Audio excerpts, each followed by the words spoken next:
It's been a while since we looked at some Pokemon Sword and Shield rumors, and we got a big one for you guys today. Let's do it. Butterfree, go!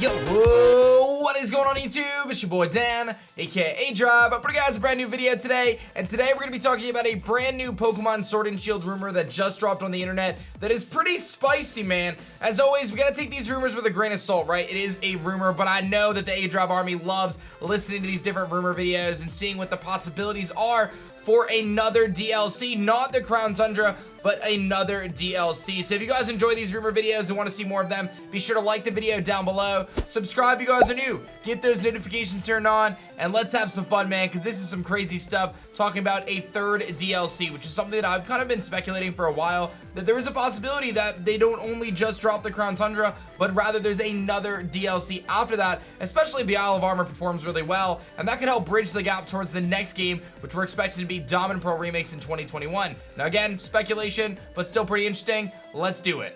Alright, so here we go. This is a long one, so get yourselves ready. It says, after the current DLC pack, there will be another one with 2 brand new episodes. They are called the City of Scepter and the Ruins of the Throne.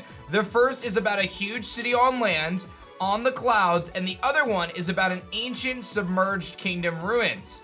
So you have 2 different ideas here, one that's above the land in the clouds, and one that's submerged as a ruin.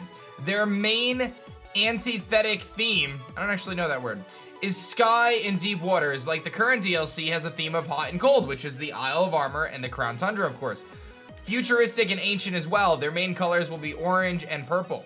With this new expansion, every single Pokemon is implemented into the game, so they'll fully get a national dex. Now I'm going to give you info about the plot and new features of each expansion episode. Now before I go much further, we have this tweet here, and this is from part of the data mine of the Crown Tundra. For those who don't know, the Crown Tundra has leaked like pretty extensively. We've covered it on our channel a bunch, but this is very interesting here. This actually breaks down the map of the Crown Tundra, and there's a few different question marks. Here's the Crown Tundra map, but there's a few question marks as to what the area is over here. Does that have any significance to the Crown Tundra? What was going on over here? Was this a development? There's still space on this potential map for other things, and obviously there's always the possibility that they add new things in the future, so there's just a lot of question marks, but there is a possibility for more locations to be added on to the current Galar region map. Alright, let's dive into it. The City of Scepter is a technologically advanced place that stands above the sky on a land of ground that was sent there by a certain phenomenon in ancient past. Basically, the whole city is a mix of wild area with shops and structures. Here you can buy a lot of competitive stuff and even rare Pokeballs and stones. You'll have to unlock all the shops with Watts. That's like the currency on the Sky Island, much like you had to unlock a lot of things with the dojo. You can also find something similar to the Battlefront here, with a few buildings and different kinds of challenges. You have to unlock them by finishing the main plot using the Watts. New clothing options based on former games Pokemon champions. For example, you could dress up like Blue if you're male, or Cynthia if you're female. That's actually really cool. This is where Rose was actually born, so it gives it perhaps a little bit of backstory to Rose. The main plot revolves around beating certain characters in an extra Pokemon League of the Sky, organized by a very old character named Wister. Wister is the Sky Pokemon League chairman, and is the oldest character ever seen in the Pokemon games, except AZ, of course. When you reach 3/4 of the games, you receive a Fairy-type Pokemon that has scepters on its hands. It evolves at the end of the plot, becoming a Fairy and Steel-type Pokemon. After the plot's end, you can fight one a day in this extra Pokemon League, which features different gym leaders. Galarian Doduo is implemented, and it's pure flying type. It's based on the Dodo, which has its legs. Oh, it's based on regular Doduo, I'm sorry, with its legs turning into wings, which I think is kind of funny, almost like Crobat, it feels like. It evolves into Galarian Dodrio, which is flying and fighting, and with a certain item you can obtain defeating the Sky Pokemon League gym leaders. So, very interesting idea here of the City of Scepter being a technologically advanced location kind of above the map of Galar almost. There's a wild area kind of type of place, but there's also this huge battle system, right? And a lot of shops, things like that, new clothing, a lot of cool features here, and perhaps some backstory as to what's going on with Chairman Rose. But there's much more to this. Here we have some information about the Ruins of the Throne, which is set in a submerged land exactly under the City of Scepter. The whole thing has a heavy storytelling purpose and closes the long path of the Sword and Shield games. It is revealed that in ancient times something fell from the sky. That thing collapsed into the sea, creating a huge abyss-like cavern where a certain population has resided for a long time. At the end, there's a gigantic crystallized throne structure that the ancient civilization referred to as a god deity. Because of the huge crash caused by the landing of the throne in the deep of the cavern, a portion of the ground jumped away and ended up becoming the land of the future City of the Scepter. The throne is a dreaming Pokemon, actually one of the giants and brother of Regigigas, the Pokemon named Regilevia. It is revealed that Regigigas actually created the golems, both of Hoenn and Galar, because he was lonely and wanted to create its former companions. In order to reach the bottom of the ruins, all 5 of the lesser Regis are required. Wister is revealed to be the father of Rose and the former corrupted chairman of the Galar Pokemon League. He wants to awaken the ancient throne and fulfill the prophecy of the ancient civilization about a chosen one able to reactivate and control Regilevia.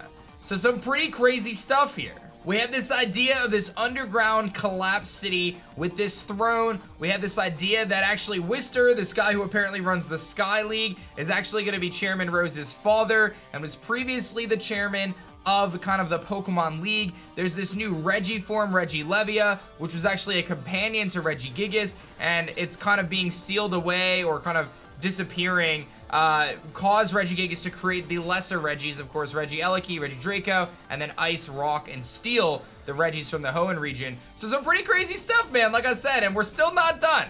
The throne is the crystallized form of the Pokemon and resembles the sundial in AFTER City, except it's colored with purple and blue colors.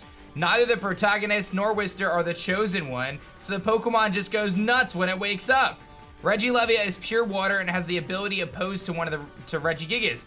Basically, it's boosted in certain stats when it starts the battle, but they slowly get debuffed every turn. But its stats are good, but not great. So really interesting concept, right? Regigigas has slow start, so he kind of gets going slowly, but then has incredible stats if you can get through those first couple turns. Regilevia has average stats that get buffed right out the gate that actually go backwards as it kind of progresses in battle, which is a very interesting concept for a Pokemon. You fulfill an ancient destiny, but a character still wonders if you were the chosen one for real or not. So that's interesting. It's an interesting concept of you being the protagonist, but not being the chosen one necessarily. You can find altered forms of Entei, Raikou, and Suicune roaming into the ruins. They're not Galarian forms, but their original forms before being resurrected by Ho-Oh. You can only find Suicune in both versions of the game, while Entei is in Shield and Raikou is in Sword. They're normal type, but they have an ability that gives them a boost like a stab of their original typings. So this is crazy stuff, dude. Like I said, we really are diving into some interesting stuff here that seems to almost close the gap on so many things in the story. A lot of people have speculated over the past that the kind of original forms of the legendary beasts, you want to call them, Entei, Raikou, Suicune, was Vaporeon, Jolteon, and Flareon, but that's never actually been confirmed. It's just pretty much a fan speculative rumor to the best of my ability, although a pretty backed up one up to this point. But this apparently, you know, really dives into this idea of this new legendary Pokemon, Regilevia, and how that functions. And then, in fact, of course, the idea of Wister, I think is a speedrunner. But then also the idea of pulling in what could be the Sundial from AFTER City, which may tie in who knows what, Mega Evolutions, like I have no clue. But some pretty crazy stuff, and this is probably one of the most robust rumors we've seen in a while. Obviously, I'm not expecting a ton of Crown Tundra rumors to come out anytime soon, simply because so many leaks happen. But this was a very interesting one that really focused on storyline and plot, as opposed to kind of focusing on what a lot of the rumors do, which is just like, all right, Galarian form here, Galarian form there, Galarian form here. This is something very interesting, and I thought it was worth talking about and really exploring the idea of a third DLC. So I kind of passed the next question to you guys. What are your thoughts on a potential extra DLC, right? Like, we know we've got the Isle of Armor, we know we've got the Crown Tundra, and then we know that at some point there's going to be Pokemon Snap probably next year, but that's really kind of not necessarily in this equation. So what's next for the Pokemon main series franchise? One would expect a Diamond Pearl remake inevitably coming, most likely in 2021, but the idea of them adding a third chapter to DLC coming out in springtime next year to really bridge the gap could be an easy way for them to capitalize, really close some ties in the story that was lackluster in itself, because the story was lacking a little bit, and really open up a lot of possibilities. So I'm super excited to see what the future is of the Pokemon Sword and Shield DLC and like what's going to be going on there, because I do think there's a lot of interesting concepts. I have been kind of a believer from the beginning that there was a big chance that there was going to be a third DLC, as I've said. So I'm really curious as to your thoughts on this, guys. Be sure to like the video down below. Subscribe if you guys are new, and let me know. Do you think this has any plausibility, any possibility of fact, or do you think that this is just, you know, just some dude just making stuff up, writing a cool fan fiction, which I thought was pretty interesting nevertheless. Some really, really cool stuff here, breaking down these two different possible regions, and then also, you know, breaking down this new regi form, which sounds really cool and not all that busted all together. So a lot of questions there for sure, a lot of questions, but I'm really curious as to hear your thoughts going into the DLC. Obviously, we still got a few months till the Crown Tundra, but definitely some exciting stuff up ahead. I'm super stoked about it. I hope you guys are as well. Thank you guys for watching, and I'll see you guys on the next one. If you guys enjoyed this video, which I know you guys did, be sure to check out this video right here. YouTube, whoever thinks that you're gonna like this video. So check out one of the two videos, and I'll see you guys on the next one. Peace.